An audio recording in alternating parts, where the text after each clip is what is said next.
Saginaw County decommissioning a 19-ton military vehicle. The sheriff saying it's too costly and not the way he wants to police local communities. Good evening, everyone. I'm Bill Harris. Thanks for being with us tonight.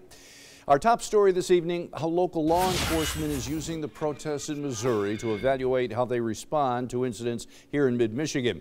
Another day filled with tension in Ferguson, Missouri. Police and protesters squaring off in the streets, resulting in 31 arrests. Police now changing their strategy and tactics every night, a strategy that included the use of National Guard troops to secure the police command center. In the recent violence there has some people questioning if local police departments need military vehicles patrolling streets. Saginaw County Sheriff William Federspiel says he's getting rid of the county's mine-resistant, ambush-proof tank. NBC 25's Walter Smith-Randolph in the newsroom with more tonight. Walter, when was that decision made? Bill, the sheriff says he decommissioned the tank a month ago before violence erupted in Ferguson, Missouri. His department receiving the tank free of charge, but he says fuel and maintenance costs were adding up. He also says he just doesn't think a tank like this one is necessary in Saginaw County. This 19-ton tank can resist mines and survive ambushes, but after a year in Saginaw County, it's rolling out of town. We don't feel that there's a need to have a lot of military equipment here as a civilian police force. Sheriff William Federspiel says his department receiving the tank free of charge last year from the U.S. Army. That was a maintenance nightmare.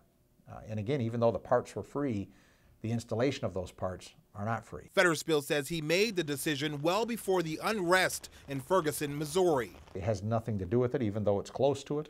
Close to the time that it happened, it's based all entirely on budget. Police departments across the country receiving surplus Army vehicles, but Federspiel says they shouldn't be used often. There are certain applications for it. Very rare applications for a vehicle like that. And Saginaw County residents agree. I don't think they should be pulled out for anything else because we simply don't have a war going on here.